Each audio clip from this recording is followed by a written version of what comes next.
Hello दोस्तों, PCS क्रांति के यूट्यूब चैनल पर आप सभी का एक बार फिर स्वागत है। दोस्तों, डेली करंट अफेयर्स की इस श्रृंखला में लेकर हाजिर हैं हम आज के महत्वपूर्ण करंट अफेयर्स को। तो चलिए शुरू करते हैं। आज का पहला बिंदु है माउंट तारानाकी। माउंट तारानाकी यह चर्चा में क्यों रहा है, इसे जान लेते हैं। यह न्यूजीलैंड में अवस्थित एक पर्वत है। ठीक है, न्यूजीलैंड में अवस्थित एक पर्वत है। यह इसे न्यूजीलैंड सरकार द्वारा हाल ही में कानूनी व्यक्ति के रूप में मान्यता दी गई, इसीलिए यह चर्चा में है।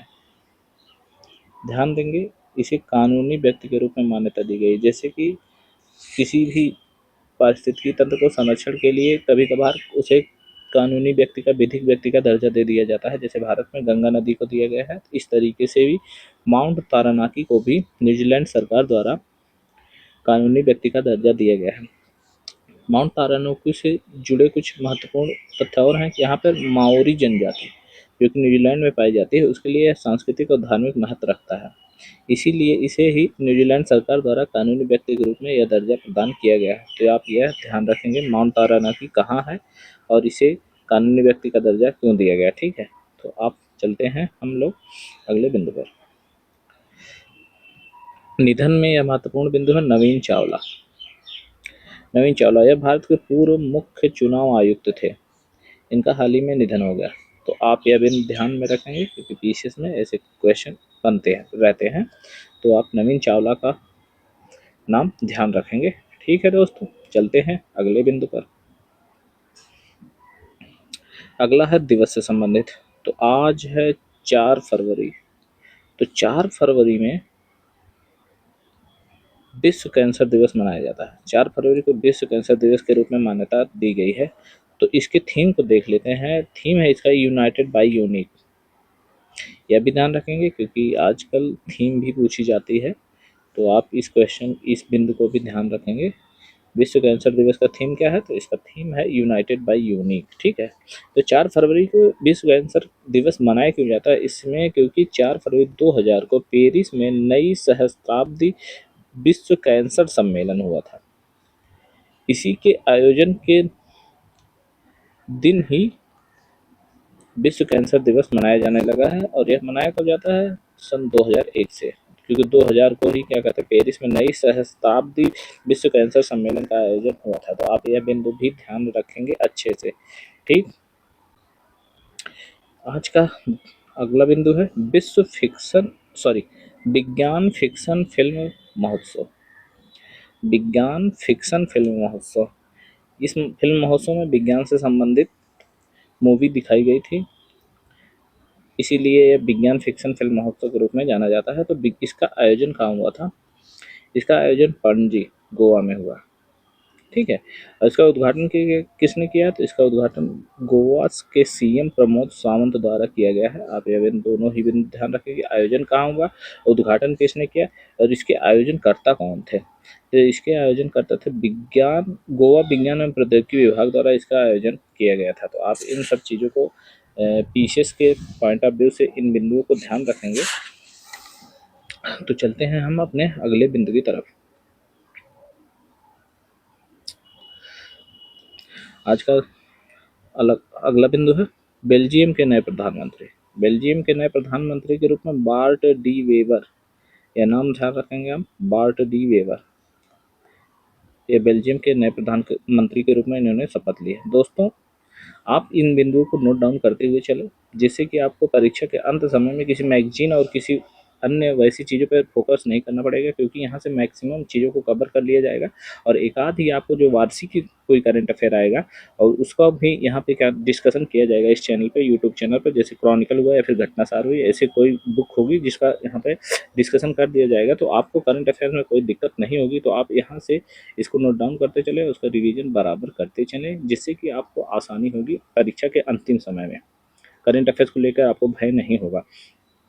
और इसके पीडीएफ को आपको पाने के लिए हमारे पीसीएस क्रांति के टेलीग्राम चैनल पर आप जरूर जुड़ जाएं। वहां से आपको इसका पीडीएफ भी मिलता रहेगा। तो वहां से आप आसानी से इसके नोट डाउन कर सकते हैं या पीडीएफ निकलवा सकते हैं। तो आप देख लीजिए, वहां से आप उसे सब्सक्राइब कर लीजिए। ठीक है, तो चलते हैं अब आज के अगले बिंदु की तरफ। तो आज का महत्वपूर्ण बिंदु एक्वेरियन सैन्य अभ्यास। ये सैन्य अभ्यास किसके किसके बीच होते हैं? भारत और मालदीव के बीच हुआ। ठीक है, यह एक थल सेना अभ्यास है। ठीक है, ध्यान देना, यह एक थल सेना अभ्यास है। यह 13वां संस्करण है। यह 13वां संस्करण है अब की बार जो हुआ है। ठीक है, और इस यह जो शुरुआत हुई है एक्वेरियन सैन्य अभ्यास की, तो वह 2009 से ही हो गई थी, जो कि ये 13वें संस्करण में पहुंच गई। बारी बारी से ही भारत और मालदीव में यह सैन्य अभ्यास होता रहता है। तो आप इस बिंदु को ध्यान रखेंगे। ठीक है, चलते हैं अपने अगले बिंदु की तरफ। तो आज का बिंदु है बीसीसीआई लाइफ टाइम अचीवमेंट पुरस्कार। बीसीसीआई लाइफ टाइम अचीवमेंट पुरस्कार सचिन तेंदुलकर को दिया गया है। ठीक है, अभी हाल ही में आईसीसी द्वारा सर्वश्रेष्ठ मेल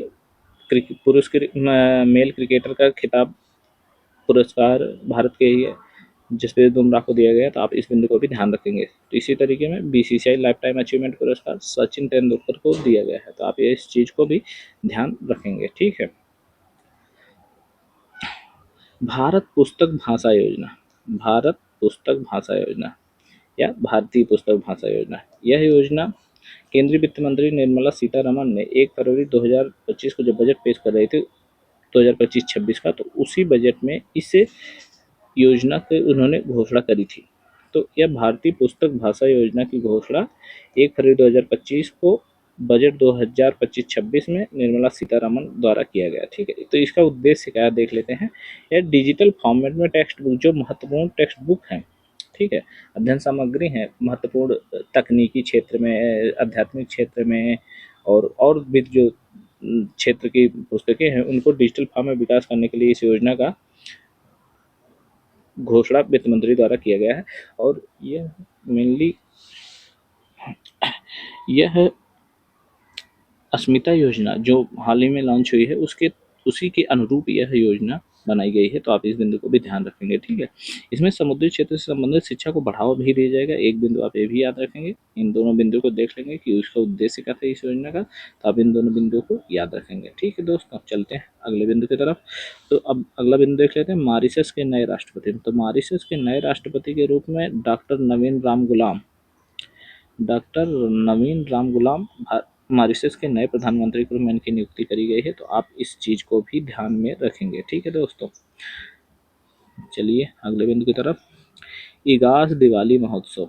इगास दिवाली महोत्सव यह उत्तराखंड में मनाया गया। उत्तराखंड के कुछ जनजातियों द्वारा यह मनाया जाता है। तो आप इसको ध्यान में रखेंगे। तो इगास दिवाली महोत्सव कहाँ होता है? तो यह उत्तराखंड में होता है। ठीक है, चलिए अगले बिंदु की तरफ चलते हैं। अगला बिंदु है सदर सम्मेलन। सदर सम्मेलन में कई महोत्सव का यह कॉम्बिनेशन है। वो इसे तेलंगाना सरकार द्वारा राज्य उत्सव के रूप में इसकी घोषणा की गई है। तो यह सदर सम्मेलन किससे संबंधित है, किस राज्य से संबंधित? तो यह तेलंगाना द्वारा, क्योंकि तेलंगाना द्वारा इसे हाल ही में राज्य उत्सव के रूप में इसकी घोषणा की गई है। ठीक है, तेलंगाना में बथकुम्मा और ये सभी कुछ और अन्य महोत्सव होते रहते हैं, उसको भी आप ध्यान में रखेंगे। ठीक है, चलिए अगले बिंदु की तरफ चलते हैं। अभी हाल ही में 16 वर्ष से कम आयु के बच्चों को सोशल मीडिया प्रयोग पर प्रतिबंध लगाने की घोषणा किसने करी है? तो यह ऑस्ट्रेलिया ने करी है। आप इस चीज को भी ध्यान में रखेंगे। ठीक, इन बिंदुओं को आप ध्यान में रखेंगे और नोट डाउन करते चलेंगे। ठीक है, आज का हमारा अंतिम बिंदु है, इसको देख लेते हैं। हिंद महासागर रिम एसोसिएशन। हिंद महासागर रिम एसोसिएशन के महासचिव के रूप में किसकी नियुक्ति की गई? तो इसमें भारत के संजीव रंजन की नियुक्ति हिंद महासागर रिम एसोसिएशन के महासचिव के रूप में की गई। आप इस बिंदु को ध्यान रखेंगे। ठीक है, अब हम थोड़ा देख लेते हैं हिंद महासागर रिम एसोसिएशन है क्या, इससे थोड़ा इसका परिचय ले लेते हैं। तो इसकी स्थापना 1995 में हुई थी। ठीक है, और इसके कुल सदस्य वर्तमान में 23 हैं। इसमें 11 संवाद भागीदार हैं। इसके बातचीत के भागीदार भी 11 देश हैं। और इसका सचिवालय है मॉरिशस में। ठीक है, इसका सचिवालय मॉरिशस में है। तो इस तरीके से हमने देख लिया हिंद महासागर रिम एसोसिएशन। ये थे आज के महत्वपूर्ण करंट अफेयर। तब तक के लिए हम कल के करंट अफेयर्स को लेकर पूरा हाजिर होंगे। तब तक के लिए हमें आज्ञा दीजिए। धन्यवाद।